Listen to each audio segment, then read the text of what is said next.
while people don't have in communism a lot of freedom, it challenges them to pray more.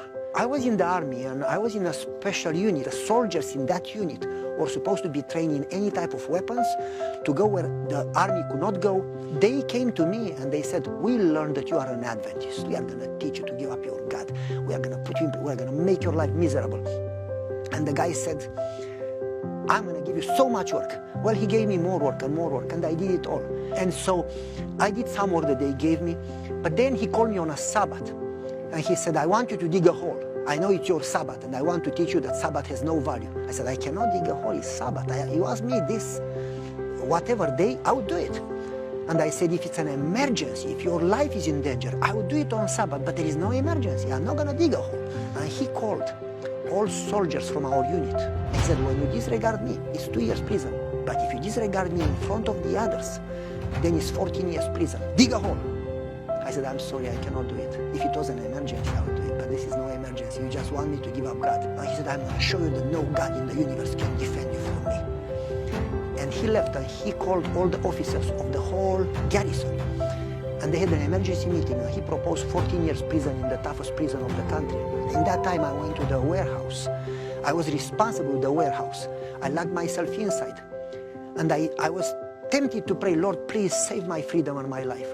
And what my father said came in my mind, and I said, Lord, I would love to pray for my freedom, but you are more important than me. If Joseph would have prayed for his freedom, you could have never fulfilled your plan for Joseph. If Daniel would have prayed that he doesn't go a slave in Babylon, you could have never worked. So you know better than me. Do whatever would honor you and show them that there is a God in heaven. Somebody knocked in the door. It was a sergeant, short guy, Marian was his name. He said, Pavel, I want you to be honest. I said, okay.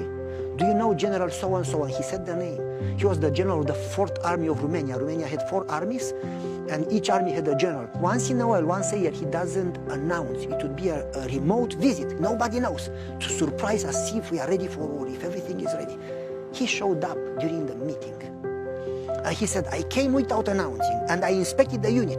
Last time I came, there were broken windows. Right now, they are all replaced.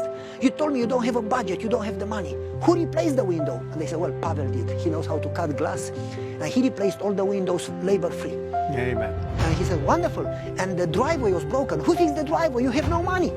Well, Pavel knew how to fix the driveway. He did it. His father taught him how to work since he was a kid. And how much was it? Free. And then he said, you replaced the museum, all the exhibition from those old weapons. Who did it? Pavel did it. And then he mentioned 4 or 5 other things. Pavel did it. They said, what have you done for this soldier? Last time when I came, all was broken. Did you give him something, a picture with the flag, a trip at home, some reward, something? No. Okay, why do you have a meeting, an emergency meeting? You want to put somebody in prison. Who? Pavel. Why would you do that? He doesn't work on Saturday. What did you ask him to do? To dig a hole. Does he work if it's an emergency? Yes. Does he go against the country? No.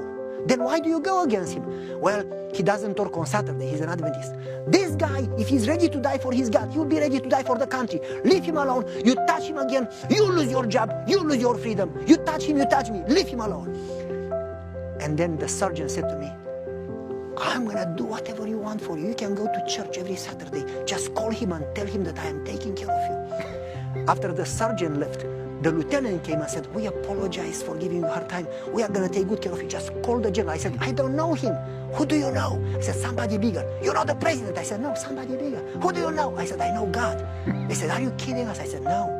And from that day in the army, nobody touched me again. Every Sabbath, they would ask me to actually go to church and pray for them. And so I learned again and again that when you put God first in prayer, and you are willing to follow God's plan, you don't have to worry a lot, and even if you go through challenges, you are not alone.